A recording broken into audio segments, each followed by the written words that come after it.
Land survey ট্রাইব্যুনালের মামলা সম্পর্কে বিস্তারিত আলোচনা করব।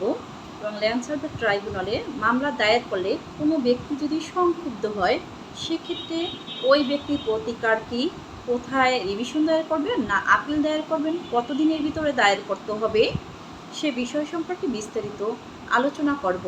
আমি আপনাদের সাথে আছি অ্যাডভোকেট নূপুর আক্তার। ল্যান্ড সার্ভে ট্রাইব্যুনালে যদি আপনারা কোনো মামলা মোকদ্দমা দায়ের করেন, যেমন আপনি জমি ক্রয় করেছেন কিন্তু দেখলেন যে আরএস রেকর্ডে আপনার নাম সঠিক আছে, মালিকানার ধারাবাহিকতা, কিন্তু সিটি জরিপে এসে আপনার নাম আসেনি, সেক্ষেত্রে আপনি কী করণীয় কী? আপনি ল্যান্ড সার্ভে ট্রাইব্যুনালে মামলা দায়ের করে আপনি সিটি জরিপ কারেকশনের জন্য বা সংশোধনের জন্য আপনি কী করলেন? মামলা দায়ের করলেন। ওই মামলায় আপনি হেরে গেলে তখন আপনার প্রতিকার কী? আপনার প্রতিকার হলো আপনি আপিল দায়ের করবেন। 2024 সালের পূর্বে যে ল্যান্ড সার্ভে ট্রাইব্যুনালে যদি মামলা হয়, এর অ্যাগেনস্টে যে আপনি আপিল দায়ের করবেন, সেটা সুপ্রিম কোর্টে আপিল দায়ের করতে হবে, এরকমের বিধান ছিল। কিন্তু 2015 সালে রিট দাখিল করার পরে সেক্ষেত্রে যে ল্যান্ড সার্ভে আপিল ট্রাইব্যুনাল গঠনের জন্য একটা রিট হয়, তারই প্রেক্ষিতে 2023 সালে একটি আমাদের ল্যান্ড সার্ভে ট্রাইব্যুনাল 54টি জেলায় গঠন করা হয়।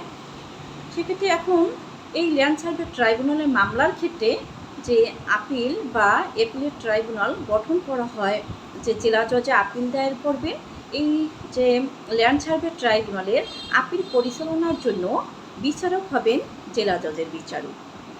তাকেই এখতিয়ার দেওয়া হয়েছে যে আপিল পরিচালনা করার জন্য।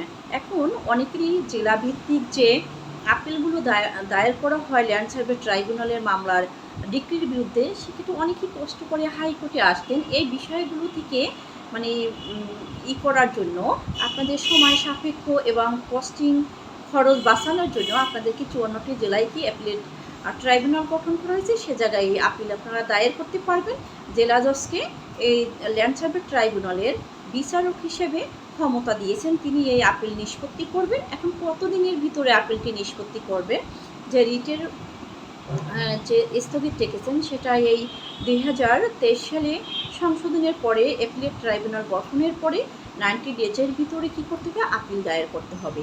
এই 90 ডেজের ভিতরেও যদি আপিল দায়ের না করেন, সেক্ষেত্রে আরও 3 মাসের ভিতরে বা 90 ডেজের ভিতরে কী করতে হবে?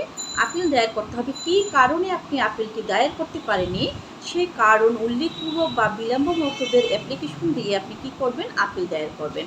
এখন আদালত যদি সন্তুষ্ট হয়, সেক্ষেত্রে আপনার আপিল এডমিট করতে পারেন, আর সন্তুষ্ট না হলে আপনারা কী করতে পারেন? খারিজ করে দিতে পারেন। আশা করি সকলেই বুঝতে পেরেছেন। ল্যান্ড সার্ভে ট্রাইব্যুনালের কোনো মামলায় যদি সংক্ষুব্ধ হয়, সংক্ষুব্ধ ব্যক্তি প্রতিকার হিসেবে আপিল দায়ের করতে পারবেন। এখন কোথায় আপিল দায়ের করবেন? 2023 সালের সংশোধনী অনুযায়ী জেলা জজের নিকট আপনি কী করবেন? আপিল দায়ের করবেন। জেলা জজের বিচারকই এই আপিলটি নিষ্পত্তি করবেন। তিনি চাইলে সহকারী বা সিনিয়র সহকারী জজের নিকট এই মামলার যে আপিলটি নিষ্পত্তির জন্য পাঠাতে পারেন। আল্লাহ হাফেজ।